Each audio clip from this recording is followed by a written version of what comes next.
తెలంగాణ రెండో గిరిజన పండుగగా ప్రసిద్ధి చెందిన ఆదిలాబాద్ జిల్లా నాగోబా జాతర వైభవోపేతంగా కొనసాగుతుంది. మెస్రం వంశీయులు నాగోబాకు ప్రత్యేక పూజలు చేస్తున్నారు. ఇక 5 రోజుల పాటు సాగే ఈ జాతరకు ఇతర రాష్ట్రాల నుంచి భక్తులు తరలివస్తున్నారు. గిరి ప్రదక్షిణ కోసం సమీప గ్రామాల ప్రజలు, పలు ప్రాంతాల నుంచి గిరిజనులు అధిక సంఖ్యలో వస్తున్నారు.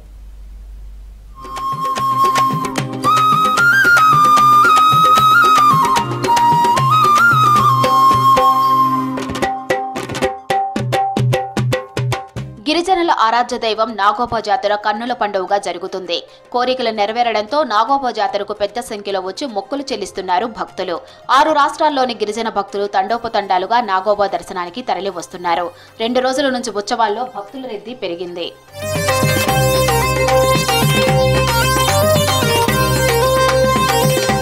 నాగోబా పుణ్యక్షేత్రంలో ఉత్సవాల్లో 2వ రోజు పూజలు కొనసాగుతున్నాయి.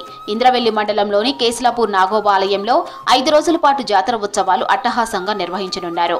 మెస్రం వంశీయులు మహాపూజతో ఉత్సవాలు మొదలయ్యాయి. 2వ రోజు మహాహారతితో పూజలను ప్రారంభించారు పీఠాధిపతులు. 7 పడగల ఆదిశేషు మహాపూజకు అవసరమయ్యే అభిషేకం, గంగా జలాన్ని తెచ్చేందుకు పాదయాత్రగా వెళ్తారు మెస్రం వంశీయులు. జన్నారం మండలం కలమడుగు గోదావరి నది నుంచి జలాలను సేకరించి 3 రోజుల ముందు కేస్లాపూర్ చేరుకున్నారు.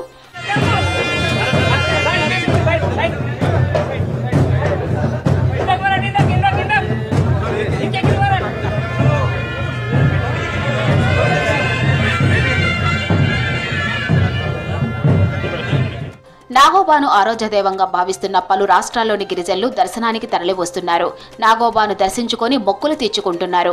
మెస్రం వంశీలే కాకుండా ఇతర గిరిజన తెగల వారు నాగోబా ఆలయానికి వచ్చి మొక్కులు తీర్చుకుంటారు. సమీప గ్రామాల ప్రజలు కాలినడకన వచ్చి నాగోబాను దర్శిస్తున్నారు. నాగోబా క్షేత్రాన్ని దర్శిస్తే కష్టాలు దూరమవుతాయంటున్నారు మెస్రం వంశీయులు.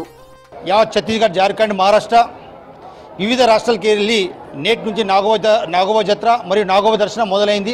సో ఇది 24 గంటల దర్శనం ఉంటుంది. ఇందులో ఎలాంటిది నిషాపాని కానీ హింస కానీ ఎలాంటి ఉండదు. కాబట్టి ఇక్కడ మనకు ఐటీటీ ద్వారా ఫెసిలిటీస్ మినిమం మనకు టెంపరవరీగా మనం స్టాల్స్ వేసినాం. అందులో భక్తులు రెస్ట్ తీసుకోవచ్చు.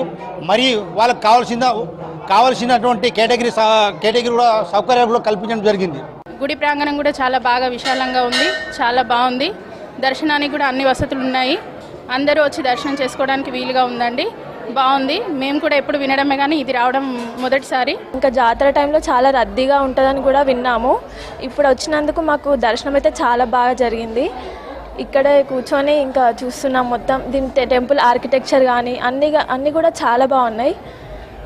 చాలా మేము విన్నదానికంటే కూడా చూస్తుంటే ఇంకా చాలా బాగా అనిపిస్తుంది. పుష్య అమావాస్యకు ముందు నెలవంక కనిపించిన రోజు నుంచి నాగోబా జాతర ఉత్సవాలకు అంకురార్పణ జరిగింది. నాగోబా క్షేత్రాన్ని దర్శిస్తే కష్టాలు దూరం అవుతాయంటున్నారు భక్తులు. 3 లక్షల మంది జాతర ఉత్సవాల్లో పాల్గొనున్నట్లు స్థానికులు చెబుతున్నారు. ఈ నెల 31 కేస్లాపూర్లో గిరిజన సమస్యలపై ప్రజా దర్బార్ నిర్వహించనున్నారు.